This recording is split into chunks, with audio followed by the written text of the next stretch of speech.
Pero dapat talaga tayong maging proud ng mga Bisaya tayo. Dapat nga tayong national language na Pilipinas eh. O, natawa kayo. Come to think of it, ang Tagalog ba, sino lang nagsasalita? Metro Manila, paglabas mo sa Norte, Bulacan, Tagalog.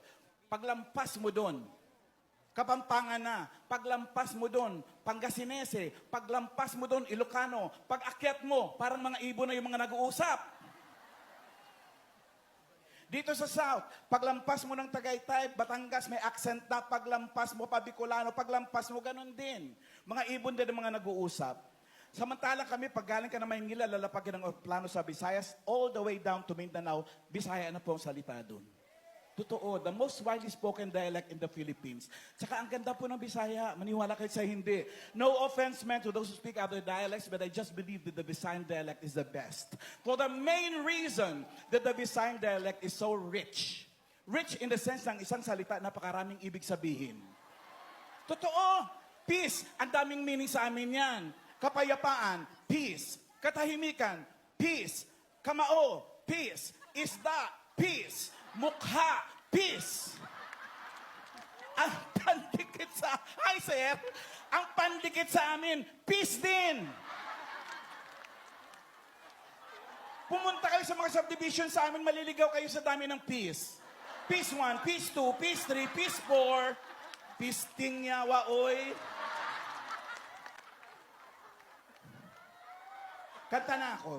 Baka lalo tayong humaba sa kwentuhan. Itong mga to, parang mga walang kausap sa bahay.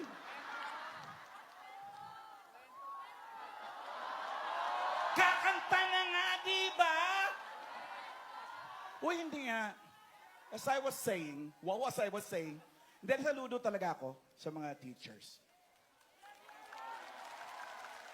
Thank you. Diyan naman, Diyos ko, seloso pa mga lintik.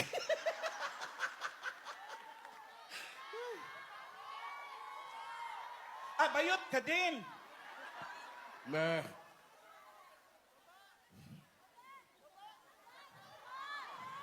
Marunong ka na mag-cellphone, ma'am, no? Sige na. Bayot. Sige na. Kilala na lang ako sa inyo kasi. Ang kagaling din kumanta. Maniwala. Galit na galit yung principal. Hindi! Mamaya na! Kanta ka mo! Alam ko na. Saan ka ba na uwi? Iuwi mo na lang ako. May asawa ka na ba? Wala? Agoy. Kasi kung may asawa ka at naglilihi ka, wag ako. Sa bagay, hindi kita masisisi ko paglihinan niyo ako. Ako na ang pinakapogi sa pamilya namin. Hindi nga. Ako na may pinakamatangos na ilong. Imagine niyo yung mga naiwanan doon sa Bacolod. Yung sumunod sa akin, may butas lang, ilong na. Yung sumunod pa doon, walang butas, sa bibig lang umihinga. Pag umiinom, nalulunod. Uy, nakanta na ako! Ano ba? Sige. Kasi nga, wala rin oras. Marami pang kasunod, oh.